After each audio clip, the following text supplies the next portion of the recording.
Hey everyone, it's me, Mr. Manly.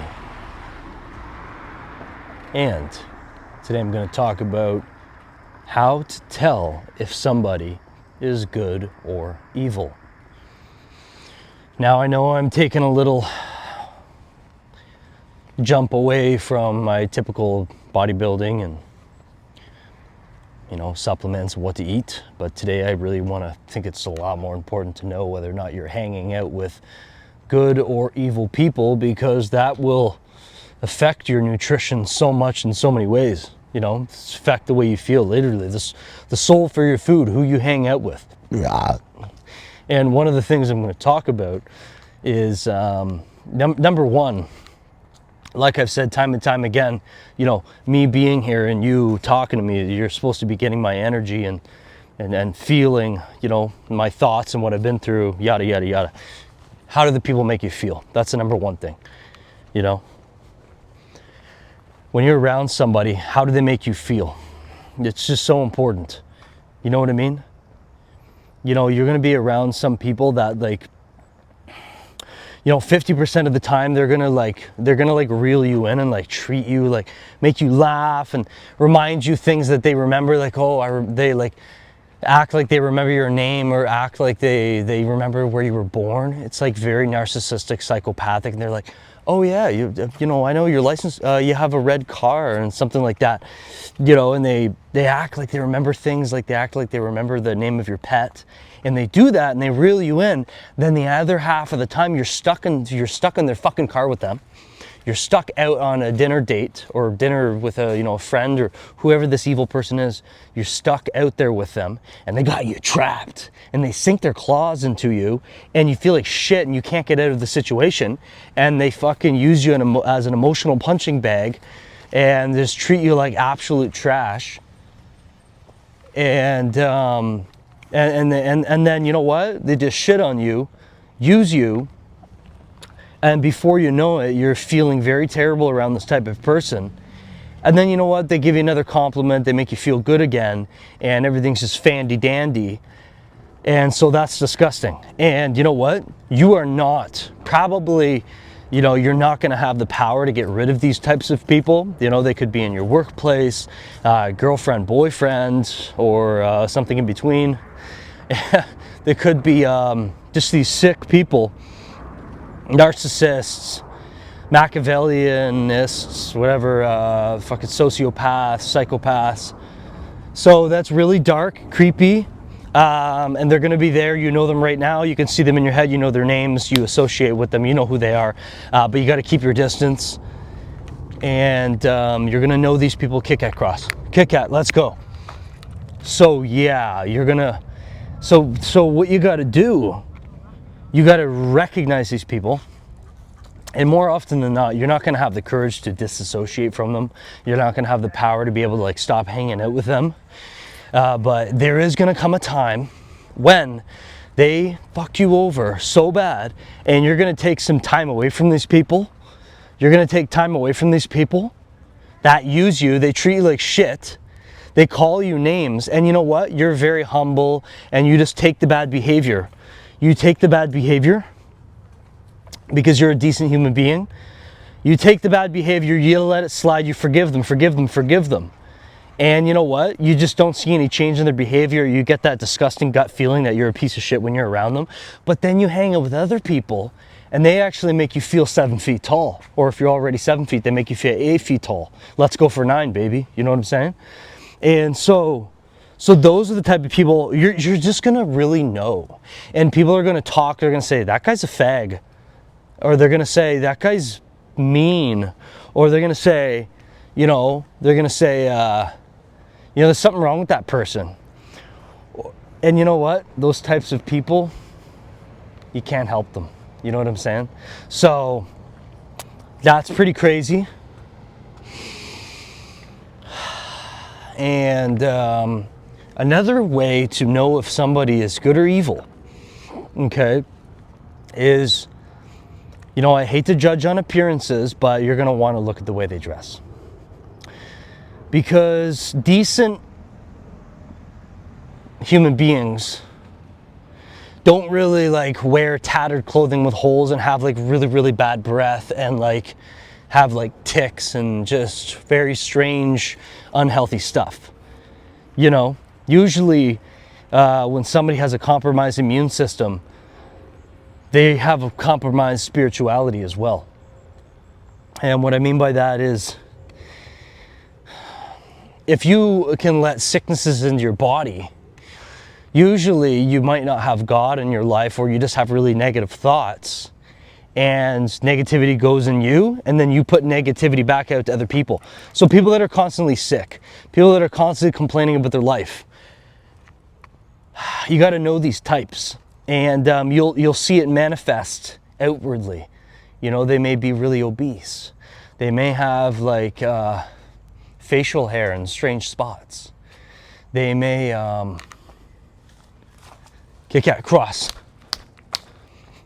They may just have really weird outward, like they might have like this tendency to like keep buying the same like cheap dollar store perfume. Like they keep buying this really gross perfume that has these strange notes that you just know is really cheap and chemically. Okay, easy number one way to know if somebody's evil. They use Febreze and they spray it on their clothes. Fuck, I used to know people like that, eh? Like literally Febreze, you know, the stuff you use to clean off your automobile? Or, you know, your sheets. Whatever happened to Febreze? It's terrible satanic company. Did you know that those chemicals, they don't actually clean the air or do anything to the molecules? What they do is they coat your nasal cavity in like a petroleum based oil type thing, and it prevents you from smelling any other smells. So that's dark and creepy. Boycott Febreze. No more Febreze. Essential oils only. Maybe some other things too. We'll talk about that later. But anyways, yeah. Very weird outward manifestations, things are not congruent. Like say like, I don't even know, but like say like somebody's wearing a suit. I don't even know. Incongruent things, you know what I'm saying? How to tell if somebody's good or evil. If they're like extremely sloppy and they just they're just very uncouth. It's weird. You'll know, but you'll be like, why is that person constantly dressed like that? Why do they like wear mismatched shoes? I don't even know. Okay, and let's figure out another reason. Okay, just give me a second here. All right, so another reason, another way to tell if somebody is good or evil is if they lie a lot. And I'm not talking about white lies, or maybe I am. You know, a lie's a lie, right? Cross. If somebody lies a lot, I don't know, does that fall into any of the categories? No, it doesn't. Yeah, lying a lot. That's pretty evil, you know? That's pretty evil. Lying a lot. Lie. Who's lying? Yeah. I think we all lie sometimes inadvertently, or we lie once in a while just to not hurt somebody's feelings. Oh, that's still a lie. You know, what is a lie? Really, what is a lie? There's something called like omission. And that is when you fail to tell somebody something, you leave something out. That's a form of a lie. It's called omission. So omission is when you don't tell a certain thing. So if people are omitting things all the time, that's kind of a flag. Pink flag, red flag. It's kind of like it's a sign, you know. Let's transition slightly into people being late. Oh, being late is it's a behavior. Being late is a behavior. It's basically saying this to you. This. It's basically saying this. That's a behavior. Showing up late. Saying that, you know, my time is more important. Chronic lateness. Chronic, it comes from the word chronos, which means time. So chronic actually means time and time again. You know, all the time. That's what chronic means. And so it's good to understand the etymology of words. That will help you have better rhetoric, semantics. It'll help you know when to use words at the right time, you know, to form proper speech patterns. Dashwood Crescent. I've never been down this road. Let's go down this road. All right. So when people are late, they're basically saying their time is very important, that you don't really matter if they're chronically late, and it's just a form of, you know, so it is what it is if people are chronically late. My dog's trying to catch a squirrel. My dog's trying to catch a squirrel.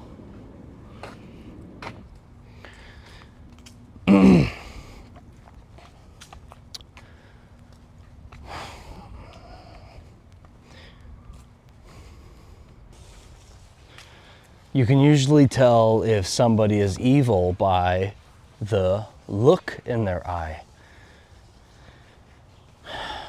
I'm not going to get in and tell you all my secrets, but I think it's more of a feeling. You can kind of feel, okay, I'll do you a really, really solid one, okay?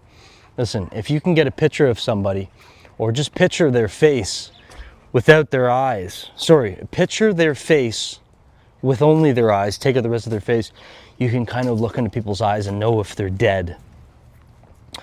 You know, psychopaths are notorious for this, like serial killers and stuff, or like dictators. You can kind of take a picture of them, multiple pictures, not just one, but you can, you know, most of the time take a picture of them, or take their picture, cover the rest of their face, and just look at their eyes.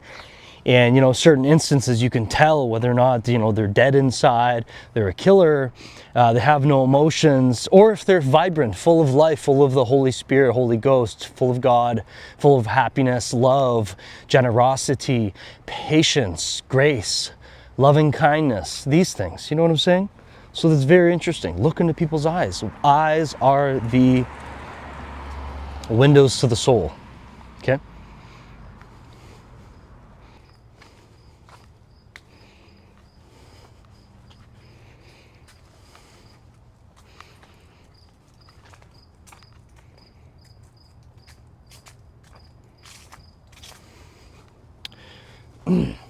Okay, here's another one.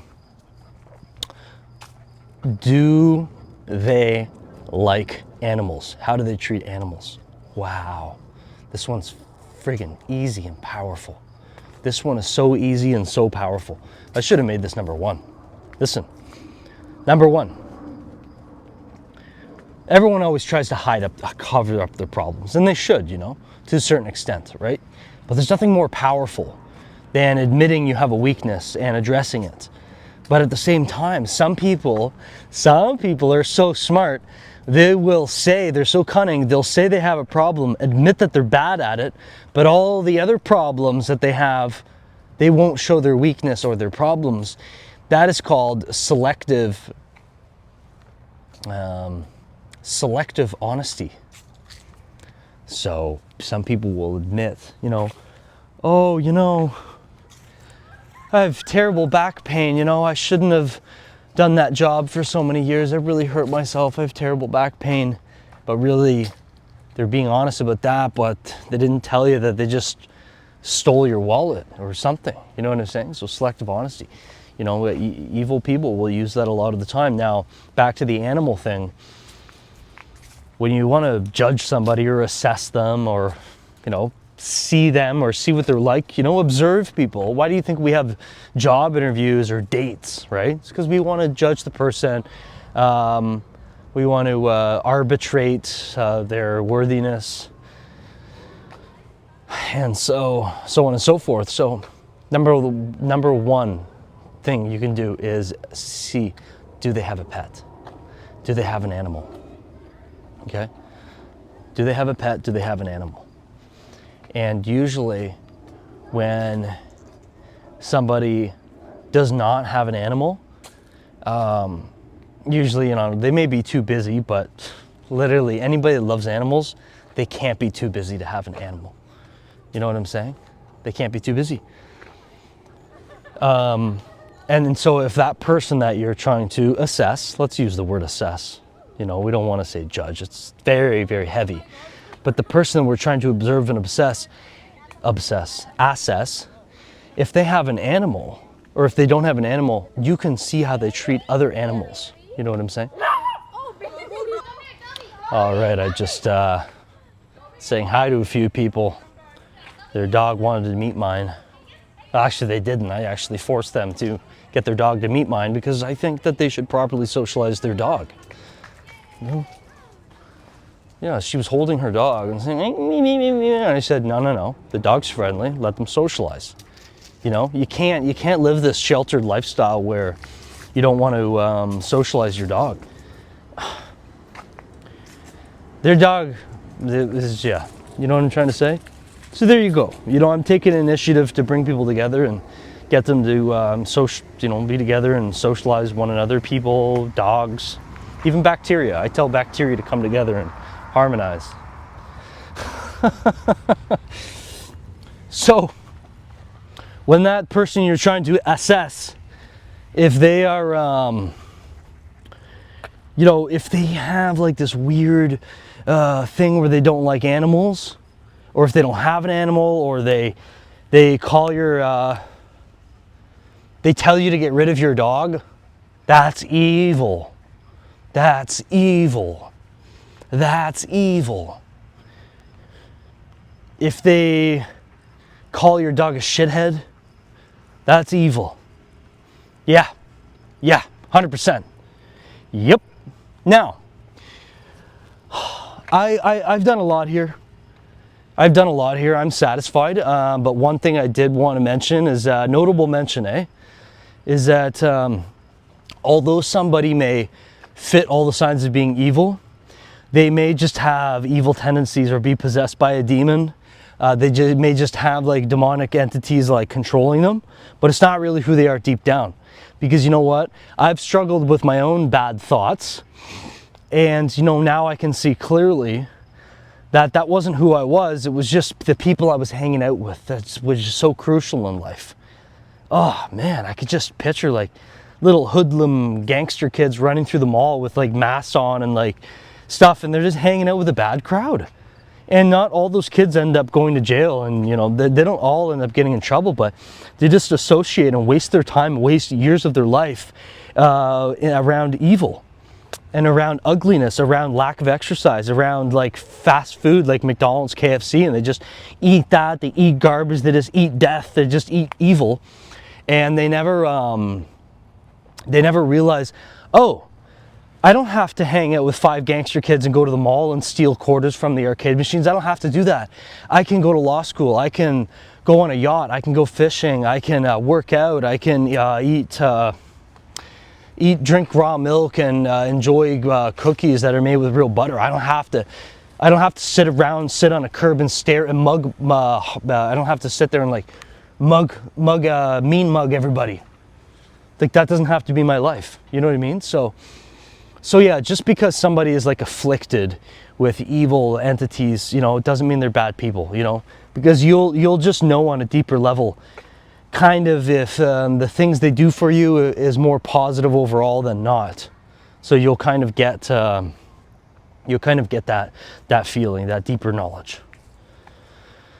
All right, you already know, obviously, if I provided some value, I'm gonna have to ask you to subscribe now. Okay, because obviously the end goal is get to 1 million followers, but for right now, I do need to get to 500. Okay, so I think we're at 260 right now. That's amazing. And yeah, there's this guy right here with this dirt bike, so I'm gonna ask him some questions. I don't even know if it's his dirt bike, but I do have to ask him. Okay. All right, thoughts, questions, comments down below. Bye for now.